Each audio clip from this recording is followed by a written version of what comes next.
Assalamualaikum warahmatullahi wabarakatuh. Perkenalkan, nama saya Zevi Medisna Hermawan dengan NIM 241044 Prodi D3 Akuntansi.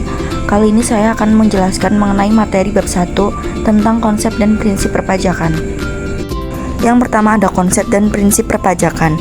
Pajak adalah sumber penerimaan negara yang paling utama. Baik tingkat penerimaan pajak maupun target penerimaan pajak itu sendiri terus meningkat dari tahun ke tahun, seiring dengan meningkatnya pengeluaran belanja negara. Dana yang dikumpulkan dari penerimaan pajak tersebut digunakan untuk memenuhi kebutuhan belanja negara, seperti untuk membangun infrastruktur di seluruh wilayah NKRI, transfer dana desa ke daerah-daerah yang membutuhkan, mensubsidi bahan bakar minyak atau BBM, membagikan jaring pengaman sosial untuk warga yang membutuhkan, membayar gaji pegawai negeri sipil atau PNS, TNI, Polri, dan lain sebagainya. Kemudian ada prinsip dasar perpajakan. Prinsip pajak adalah dasar yang digunakan oleh negara untuk memungut pajak dari wajib pajak. Mengingat pemungutan pajak dalam peraturan perundang-undangan tidak boleh dilakukan secara semena-mena. Pajak adalah pemungutan yang dibayar oleh wajib pajak ke kas negara dan menjadi salah satu sumber pendapatan bagi negara. Selanjutnya ada definisi perpajakan. Secara umum, perpajakan dapat didefinisikan sebagai kewajiban yang dikenakan kepada individu atau entitas untuk membayar sejumlah uang kepada pemerintah berdasarkan peraturan yang berlaku. Kewajiban ini biasanya dihitung berdasarkan pendapatan, kekayaan, atau transaksi yang dilakukan oleh individu atau sebuah perusahaan. Berikut beberapa definisi perpajakan menurut beberapa pendapat ahli. Yang pertama ada Bird dan Zold, mendefinisikan perpajakan sebagai sistem pemungutan dana yang dilakukan oleh pemerintah dengan tujuan mendanai aktivitas negara. Yang kedua ada James dan Alley. Mereka di Journal of Public Economics menjelaskan perpajakan sebagai proses pemungutan kontribusi wajib yang dipungut oleh pemerintah. Yang ketiga ada Owens dan Ball, mengartikan perpajakan sebagai mekanisme. Yang keempat ada Lohman dan Legend, mendefinisikan perpajakan sebagai sistem di mana pemerintah mengumpulkan dana dari individu. Kemudian yang terakhir ada Schneider dan Baer. Mereka, Tax Policy and Administration, mendefinisikan perpajakan sebagai instrumen ekonomi yang digunakan oleh pemerintah untuk mendanai aktivitas publik. Kemudian ada beberapa konsep perpajakan. Yang pertama ada keadilan pajak, yaitu salah satu prinsip fundamental dalam perpajakan.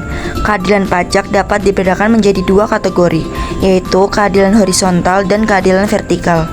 Yang kedua ada kepastian hukum wajib pajak, harus mengetahui kewajiban pajak mereka dan bagaimana pajak tersebut dihitung. Yang ketiga ada kemudahan administrasi. Prinsip ini mengacu pada kemudahan yang terkait dengan pemungutan pajak dan pelaporan pajak. Yang keempat ada efisiensi ekonomi.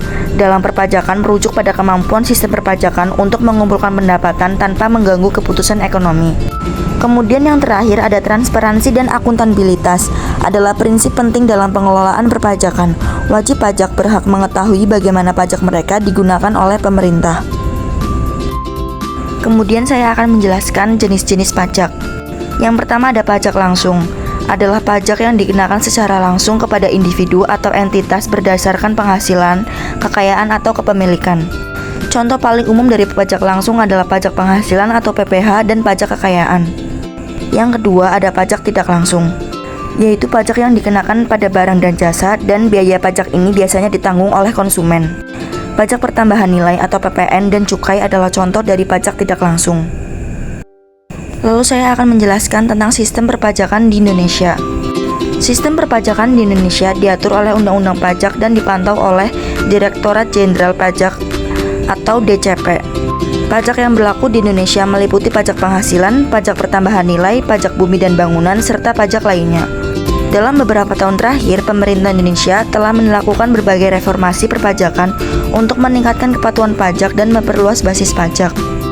Reformasi tersebut mencakup penerapan teknologi informasi dalam administrasi perpajakan, peningkatan fasilitas pelaporan pajak, serta program-program edukasi perpajakan bagi masyarakat. Upaya ini diharapkan dapat meningkatkan kesadaran akan pentingnya perpajakan dan mendorong partisipasi aktif masyarakat dalam membayar pajak. Kemudian ada penjelasan beberapa prinsip perpajakan. Yang pertama ada keadilan pajak, merupakan prinsip fundamental dalam perpajakan. Prinsip ini dibagi menjadi dua, yaitu keadilan horizontal dan keadilan vertikal. Yang kedua ada kepastian hukum, yaitu merujuk pada kebutuhan akan aturan dan peraturan pajak yang jelas dan terdefinisi dengan baik.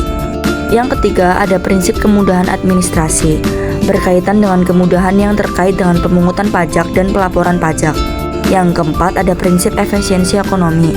Dalam perpajakan merujuk pada kemampuan sistem perpajakan untuk mengumpulkan pendapatan tanpa mengganggu keputusan ekonomi yang diambil oleh individu atau entitas. Kemudian yang terakhir ada transparansi dan akuntabilitas, yaitu prinsip penting dalam pengelolaan perpajakan.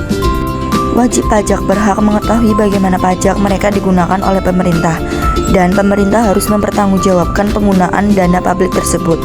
Hal ini penting untuk membangun kepercayaan antara pemerintah dan masyarakat serta mendorong kepatuhan pajak.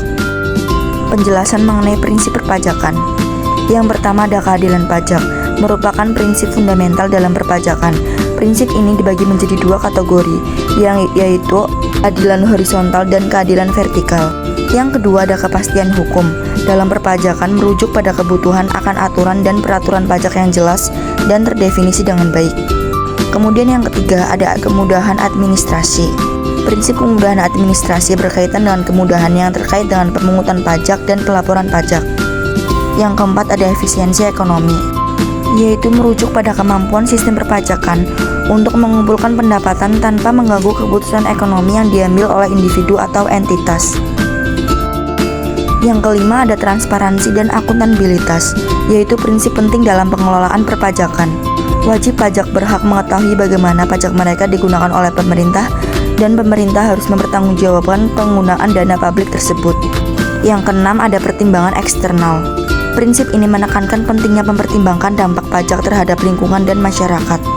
Yang ketujuh ada prinsip kemandirian. Prinsip kemandirian dalam perpajakan merujuk pada kemampuan pemerintah untuk mengumpulkan pendapatan tanpa tergantung pada sumber pendapatan luar negeri. Yang terakhir ada adil dan progresif. Prinsip keadilan dan progresivitas dalam perpajakan menekankan pentingnya bahwa pajak yang dikenakan tidak hanya mencerminkan kemampuan individu. Sekian, terima kasih yang sudah mendengarkan dan menonton materi yang saya bawakan mengenai bab 1 tentang prinsip dan konsep perpajakan. Mohon maaf jika ada salah kata. Sekian, saya akhiri. Wassalamualaikum warahmatullahi wabarakatuh.